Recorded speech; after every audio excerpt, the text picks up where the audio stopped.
pork caldereta. Ayan po ang mga ingredients niya. Ayan. So, ayan po. So, umpisahan na po natin. Tara. So, ayan na po. Mantika, bawang. Ayan na. Sibuyas. Po natin ang pork. So, ganyan siya karami.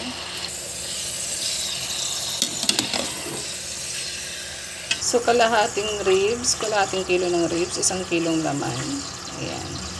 So, pag lahat ribs is, kunti lang ang laman. Kaya, hinaluan ko siya. Lalagyan ko siya ng kunting patis. Ayan.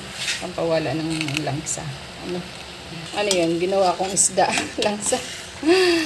Ano? Ayan. Pampalasa ko lang yan. Lagyan ko na ng bell pepper. Ayan, madami. Lagyan ko na rin ng pampalasa again para ma-absorb niya. So, ayan, hinalo-halo ko ulit. So, ang sekreto lang talaga ng pagluluto is haluan mo ng pagmamahal. Char! Hindi, matagal mo siyang pakukuluan. Ayan, so, until na mag-oily siya. Kunting tomato paste lang. Ayoko na masyadong marami. So, gusto ko mostly tomato sauce. So, hinaluan ko siya ng 2 cup water. Ito lang ang ginapit kong pangsukat. Ayan. Para may, ano siya, sabaw, kahit paano. At madaling maluto. So, hinaluan ko siya ng kunting toyo, pampa-dark ng konti. So, nag-dark na siya ng konti.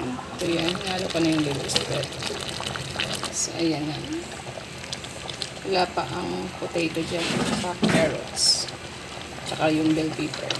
So, yan, nilagay ko na ang potato, tsaka carrots. So, ayan, hinalo ko siya.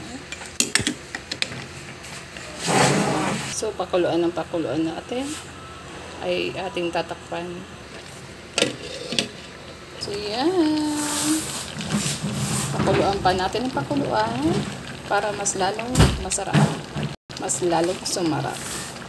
Ayan, lalagay ko na ang bell pepper. Ayan. So, dami. So, ayan, creamy na siya. Creamy. Pwede na siya. So, ayan na ang aking pork caldereta. May pork ribs at saka pork laman. Pinagalo ko siya.